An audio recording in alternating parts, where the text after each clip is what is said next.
We'll start the solution to this problem by stating something quite obvious. Both x and y cannot be equal to 0, because the last time I checked, you couldn't divide by 0. Okay, so we have this initial condition. We're trying to evaluate this expression. You notice the presence of xy terms, or at least one xy term here.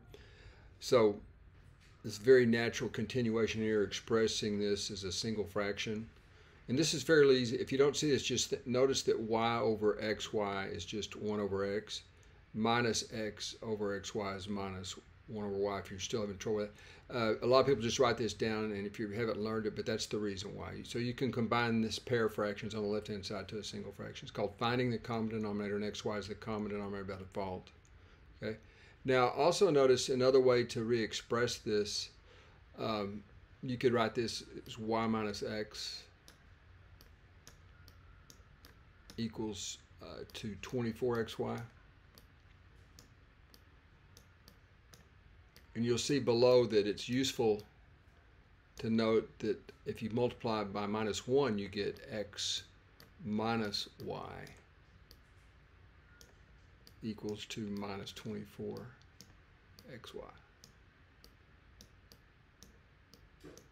Okay, and that's exactly what gets used. These two statements right here get used when we're trying to evaluate our original expression, our quotient.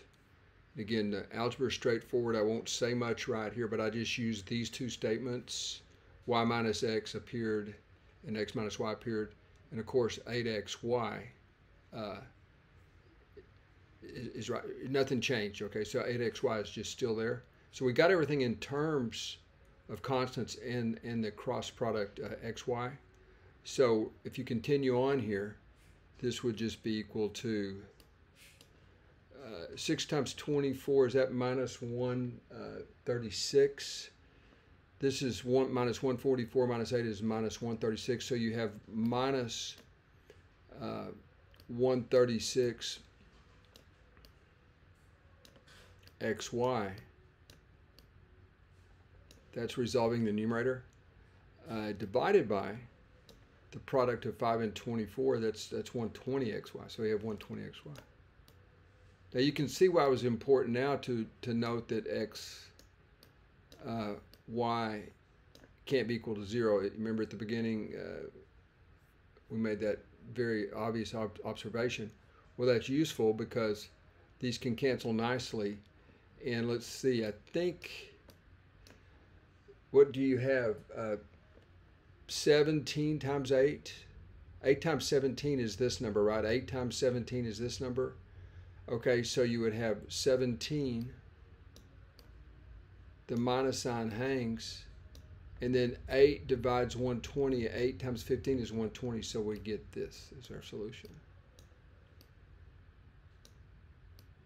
Yeah, it seems like a rather routine problem, but I still find it kind of interesting. We didn't have to find the values of x and y, and you'll note that at the beginning here, this our given actually has an infinite number of solutions. You can just set one of the variables equal to whatever you want and get get the other variable, right? Like for example, set y equal to 3, and then you could solve for x. Set x equal to 1982 or whatever you want, and you could solve for y. So there's an infinite number of solutions to this given, but this particular expression always is going to reduce to minus 17 over 15, which I think is kind of intriguing, independent, of the product of x, y. Whatever x and y is, it doesn't make any difference because it just cancels. So you got an infinite number of x, y's, but since they cancel, you have this constant value for the expression we were trying to evaluate. So right up, let's see, what is it? Minus 17 over 5. It's equal to minus 17 over 15, excuse me. Minus 17 over 15. Okay, thanks for being.